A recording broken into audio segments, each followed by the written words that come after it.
Bingo.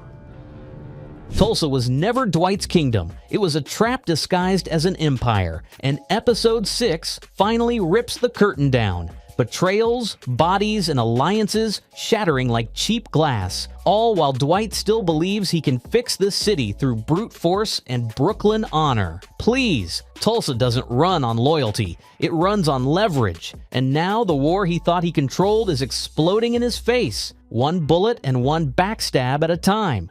There's nothing you can take from me that I can't take back, Mr. Manfredi. Please remember that. Well, I remember.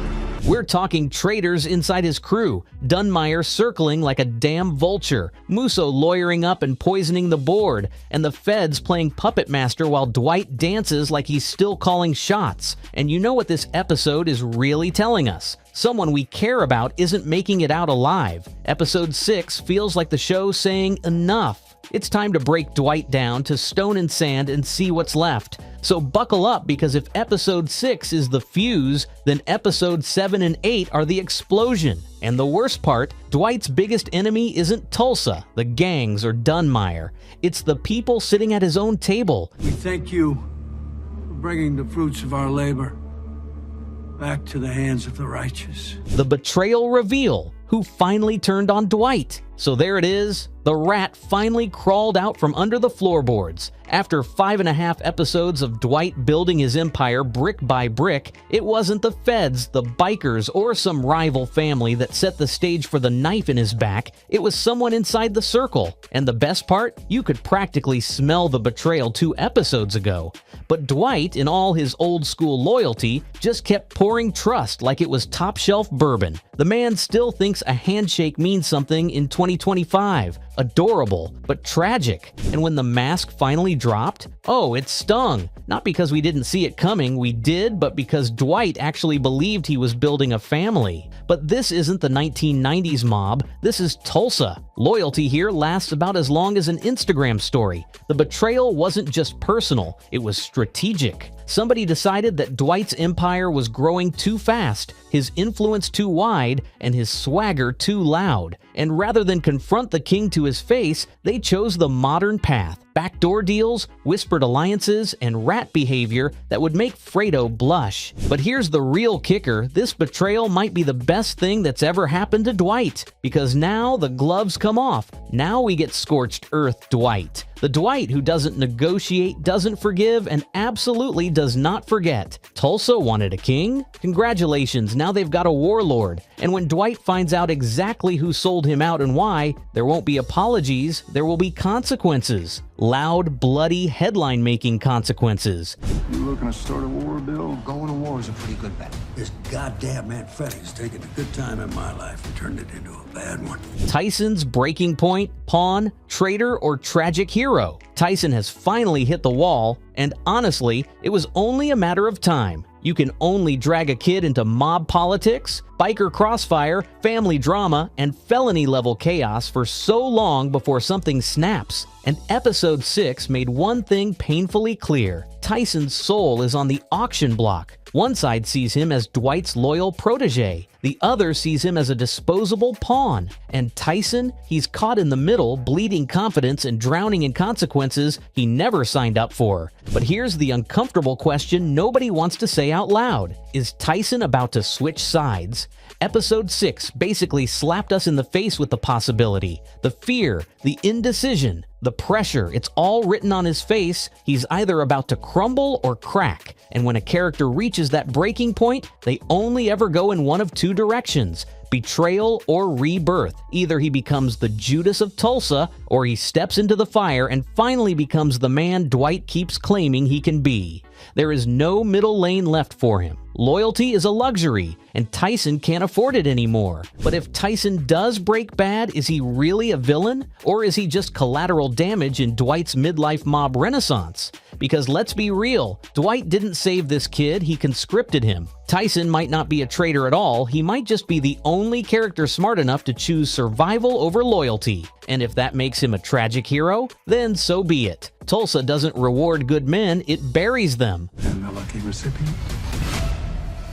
Tulsa King. New season now streaming exclusively on Paramount Plus. Dunmire tightens the noose. Psychological war becomes bloody war. Dunmire isn't just hunting Dwight anymore, he's studying him. Episode 6 made it crystal clear. The psychological phase is over and the screws are turning fast. Dunmire poked Dwight's weaknesses, mapped out his loyalties, and exploited every emotional soft spot the man has left. This is chess, not checkers. And now that Dunmire has Dwight cornered, the next moves are going to draw real blood. Mental warfare was just the foreplay. The violence is about to go public. And the scariest part? Dunmire doesn't want Dwight dead. Not yet. He wants him broken. He wants Dwight paranoid, isolated, doubting the people closest to him. Because once Dwight makes emotional decisions instead of calculated ones, he becomes sloppy, predictable, beatable. Episode 6 was Dunmire tightening the rope one knot at a time, waiting for Dwight to kick the chair over himself. That's not strategy, that's sadism. But now comes the flip.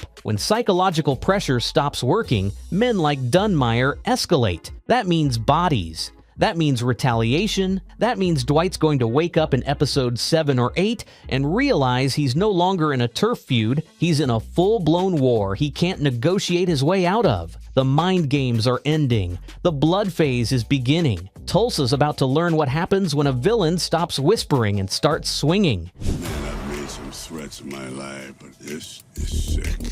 I'm not the type of man you want to fuck with. We have that in common. The crew splinters. Bodhi, Mitch, and Cleo choose sides. The cracks in Dwight's empire aren't subtle anymore. They're canyon-wide. And episode 6 all but confirmed it. The crew is officially splintering. Bodhi, Mitch, and Cleo aren't the unified front they once pretended to be. Every one of them has a different vision for survival, a different line they won't cross, and a different level of faith in Dwight's trust. I've got a plan leadership style. When you mix ego, fear, ambition, and blood in the same room, someone's flipping, someone's freezing, and someone's about to pick the worst possible moment to get brave. Bodhi looks like the wild card, brilliant, loyalish, but tired of being dragged into mob-level wars when all he wanted was to run an empire with Wi-Fi and profit margins. Mitch is the heart, but hearts break under pressure, and Mitch is starting to wonder whether Dwight is actually protecting the crew or just reenacting his New York trauma on Tulsa soil. And Cleo? She's the most unpredictable of the three. She reads the room, rides the winning wave, and she will not sink with any man just to prove she's loyal. If someone's switching teams, she's the most strategic candidate. The brutal truth is this: Dwight can survive rival crews, the feds, and Dunmire's war machine, but he cannot survive a fractured inner circle. Episode 6 marked the moment where family turned into liabilities, and once your own people start choosing sides, the endgame gets messy fast. By the finale, someone in Dwight's camp is going to betray him, someone's going to break for good, and someone's going to stand with him in a ride or die moment that changes the entire trajectory of Season 3. The only question now is, who's still standing beside Dwight when the shooting starts, and who's pointing the gun at him? The final goodbye, who's marked for death in Episode 6? Episode 6 isn't hinting anymore. It's practically announcing that someone in Dwight's orbit is not making it to Episode 7. The writing is on the wall, the tone has shifted, and the show is suddenly obsessed with last words, loose ends, and one more job energy. Tulsa King doesn't set up sentimental moments, strained relationships, and unresolved guilt unless it plans to rip a character away to make the audience bleed. Whether it's punishment, sacrifice, or pure shock value, Episode 6 is positioned to deliver a goodbye that hits Dwight in the soul and sends the entire endgame into a violent spiral. The most likely targets? The people closest to Dwight. Emotionally, personally, and strategically, Tyson is on a collision course with tragedy. Mitch is in constant proximity to danger without the armor plot-protected characters get. And then there's Grace, Tina, or another personal thread the writers could slice to push Dwight from defiant to unhinged. Killing a soldier advances the plot. Killing family changes the story. If the show wants maximum impact, the death won't just hurt Dwight's crew, it'll break him. Someone in Episode 6 exists for one reason: to die in a way that ignites the final war for Tulsa and snaps Dwight's self-control in half. After this goodbye, there is no going back, no peaceful ending, and no restraint left in the man everyone keeps underestimating. If episode 6 is the trigger, the finale is the explosion, and Tulsa is about to find out what Dwight Manfredi becomes when grief, betrayal, and vengeance all hit on the same night. The Fed's quiet checkmate, Dwight as the unwilling bait. The most dangerous enemy in episode 6 isn't Dunmire, isn't Muso, and isn't some cartel bruiser with a gun. It's the United States government playing chess, while everyone else is still throwing punches. The feds aren't trying to stop the war in Tulsa. They're watching it, measuring it, and shaping it. And Dwight, stubborn, prideful, impulsively loyal Dwight, is the perfect piece to move across their board. He thinks he's battling mobsters and rival crews, but episode 6 hints at a darker angle. The law wants blood, headlines, and leverage. And if Dwight lights the fuse, even better, they get their monster, their mess, and their justification, all without dirtying their own hands. That's the brilliance in the horror of it. Dwight's becoming bait, and he doesn't even know it. The feds don't have to threaten him, they just have to corner him, squeeze his allies, and let his enemies come to him. They leak a little information here, nudge a narrative there, and suddenly Dwight is not just fighting for survival, he's doing the government's cleanup work for them. Let the criminals slaughter each other, let Dwight be the spark, and when the war is over, swoop in with indictments, press conferences, and body bags they didn't have to pay for. What makes this episode 6 setup so brutal is that Dwight can't punch his way out of it. You can't intimidate a system. You can't threaten the law. And when the feds finally flip their card, Dwight's going to realize the sick truth. Every move he made, every life lost, every alliance broken, it all put him right where they wanted him. Not as the king of Tulsa, but as the disposable trap that brought everyone else to the surface. The real checkmate isn't killing Dwight, it's making him useful. If episode 6 taught us anything, it's this. The war for Tulsa isn't about who's toughest, it's about who's willing to lose the most. Dwight thinks he's protecting a family, building a legacy, and securing a future. But at this point, the city is bleeding, the crew is splitting, and every ally has one hand on their gun and the other on their exit plan. And the ending of this episode makes one thing brutally clear. There is no peaceful path, no gentleman's deal, no final drink to talk it out. This story is only ending in betrayal, prison, or a coffin, and Dwight might end up digging the hole himself. So before you go, drop a comment. Who do you think dies first, the traitor, the loyal soldier, or Dwight's final enemy? Because after episode 6, the body count isn't a question, it's a countdown.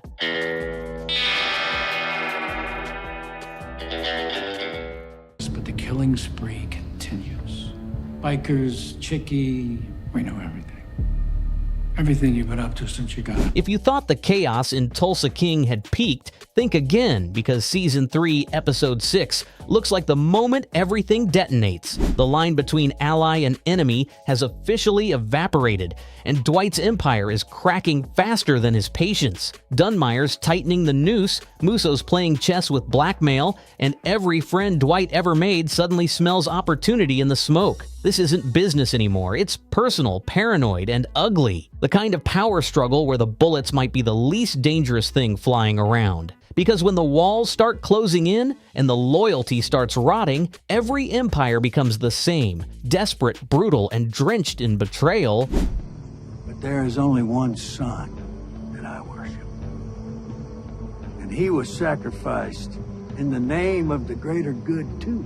Dunmire's retaliation strategy, full-blown war or psychological siege. If Jeremiah Dunmire was the snake in the grass before, episode 6 is where he starts coiling. His retaliation strategy isn't just about sending muscle, it's about sending a message. The kind that doesn't come with gunfire first, but pressure, paranoia, and silence. That's how old money plays the game. Dunmire isn't interested in blood for blood, he's interested in control. He knows Dwight's biggest weakness isn't his age or his enemies, it's his ego, and that's what he's about to weaponize. Expect episode 6 to shift from chaos to calculation, with every move Dwight makes already countered 3 steps ahead by a man who doesn't need to swing to win. You have a problem with anyone out there? I'm just a phone call away.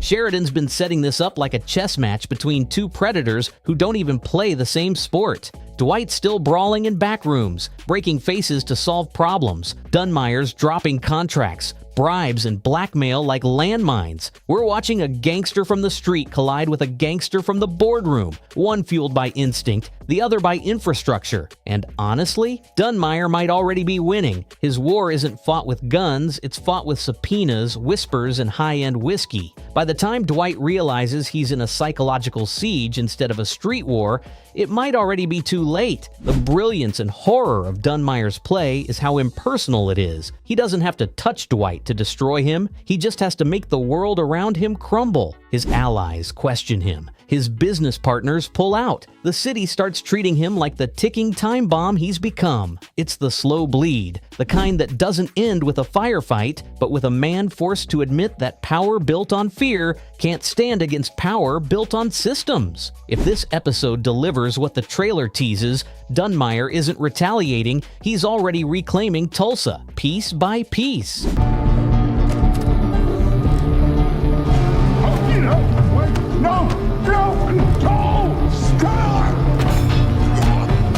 Tyson's return, or breaking point, pawn, rebel, or fallen soldier. If Tyson does crawl back into the picture in episode 6, it won't be as the same kid who drove Dwight around and soaked up gangster wisdom like a wide-eyed apprentice. That version of Tyson is dead, chewed up by the weight of loyalty, guilt, and the ugly reality of what family means in Dwight's world. What we might be seeing now is the aftermath of a young man who's realized he's been a pawn in a game that was never his to win. Whether he's missing, captured, or playing ghost, one thing's clear: Tyson's silence is louder than any gunshot this season.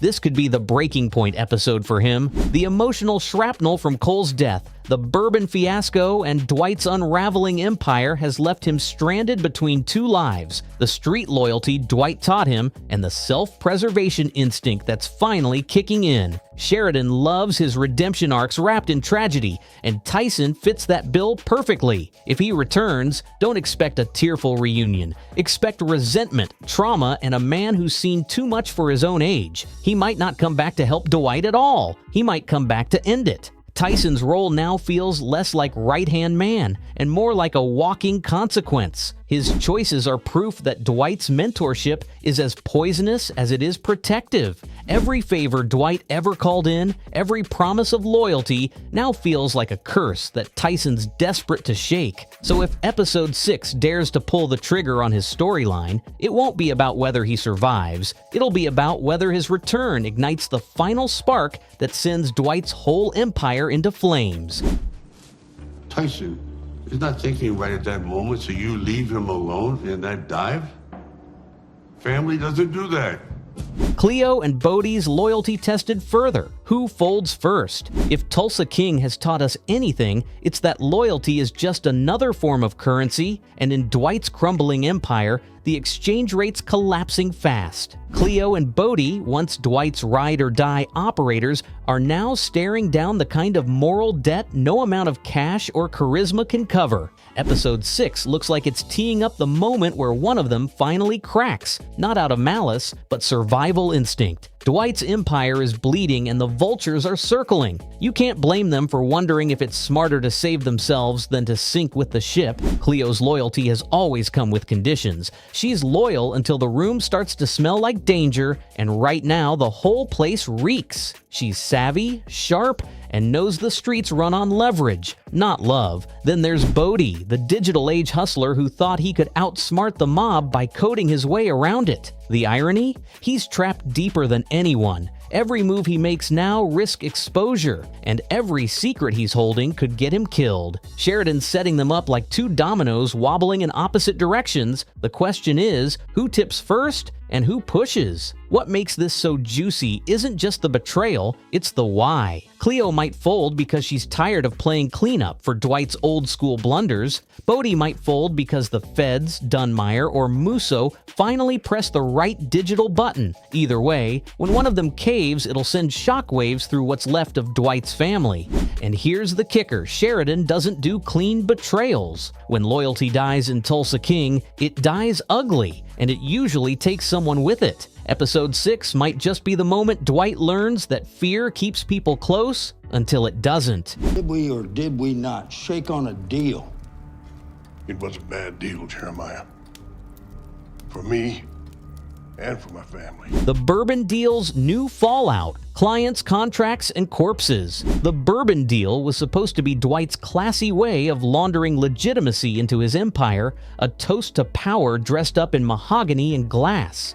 But as always in Tulsa King, every good business venture ends up drenched in blood and betrayal. Episode 6 is shaping up to show the hangover that comes after the high. And this time, the bourbon's gone sour. The investors are nervous, the contracts are shady, and the bodies? Well, they're starting to pile up like unpaid debts. What started as a slick business pivot is turning into a financial crime scene, and everyone with a stake in it is suddenly realizing that partnering with Dwight Manfredi means signing more than just a dotted line. It means signing your own risk assessment in blood. The most fascinating part here is how quickly the legitimate world starts to rot once it gets a whiff of Dwight's way of doing things. The clients who once saw a gold rush now see a red flag. Contracts meant to stabilize the operation are being weaponized as leverage. And somewhere behind the curtain, someone's moving chess pieces. Maybe Muso, maybe Dunmire, maybe even someone within Dwight's family. It's not just business turning ugly, it's business becoming personal. Because once corpses start turning up tied to corporate handshakes,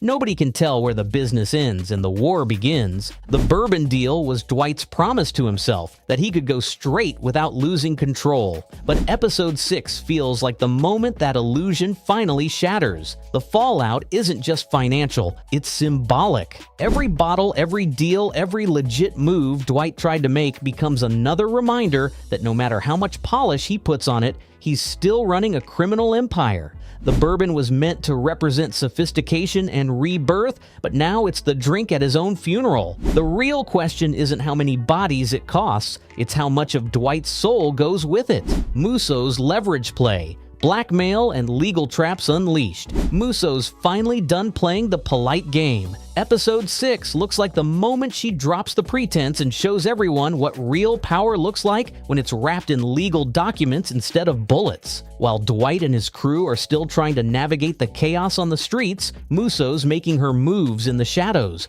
pulling strings with lawyers, city officials, and backdoor deals. This isn't about brute force anymore. It's about precision. She's cornering Dwight not with guns, but with subpoenas, audits, and whispers in the right ears. The kind of warfare that doesn't spill blood, it spills secrets. And here's where it gets deliciously dangerous. Muso knows exactly how to weaponize Dwight's weaknesses. His family, his past, his so-called legitimate businesses. Everything he's tried to keep clean, she's about to drag through the mud and hang out for the vultures to see. This isn't just revenge, it's strategy. She's setting traps he can't shoot his way out of, the kind that bleed him publicly, force him to play defense, and pit his own people against him. When Muso starts dealing in blackmail and legality, it's like watching someone swap a knife for a scalpel. Less mess, more precision, and far more painful. If this is where the episode's heading, we might be watching Dwight's biggest vulnerability finally get exploited, not his enemy's muscle,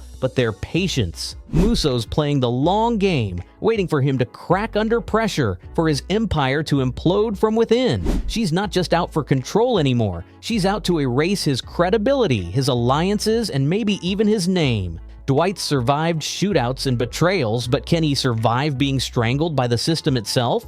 Because if Muso gets her way, the next hitman coming for Dwight might not carry a gun, just a briefcase. Family warfare. Tina becomes a target or a weapon. If there's one rule in Dwight's world, it's that family is both shield and shrapnel. And in episode 6, it looks like Tina's about to find herself right in the middle of that crossfire, not as collateral damage, but as the weapon everyone wants to use. The streets may be bloody, but the real war is moving into the living rooms, courtrooms, and front yards. Dwight's enemies have figured out something brutal. You don't take down the king by shooting at him, you go after the queen. And that's exactly what's happening here. Tina's life, her business, and even her name are turning into leverage pieces in a game she never wanted to play. But here's the irony. Tina might not be as defenseless as everyone assumes. After everything she's endured, her father's criminal shadow, the chaos he brings into her life, and the emotional toll that comes with being a McCluskey-level moral anchor,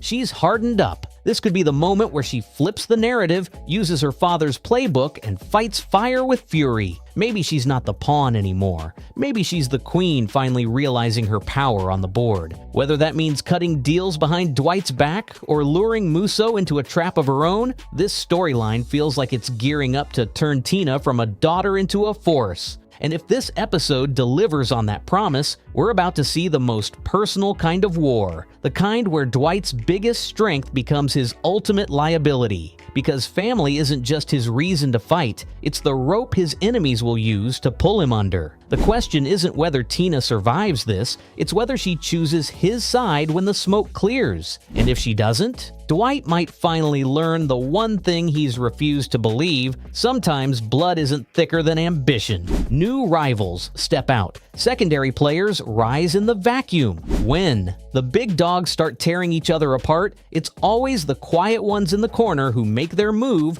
and Tulsa King Season 3.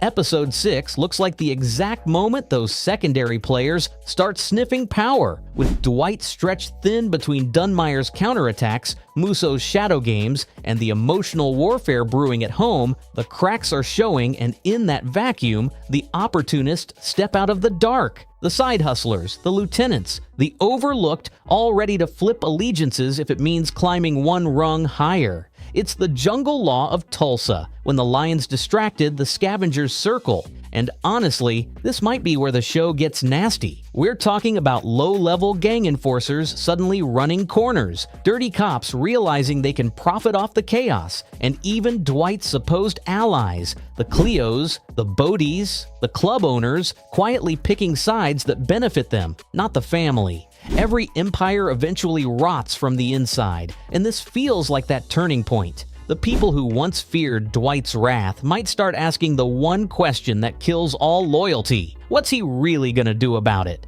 But here's the dark twist. These secondary players could become the real threat, the kind that doesn't need a crown to burn down the kingdom. When Dwight finally looks up from the battlefield, he might realize the war he's fighting isn't even the one that matters anymore. The old order's collapsing, and the replacements aren't businessmen or mobsters, they're survivors. Cold, ambitious, and tired of waiting their turn. The real question for Episode 6? Can Dwight stamp out a dozen smaller fires, or will one of them finally light the match that ends it all?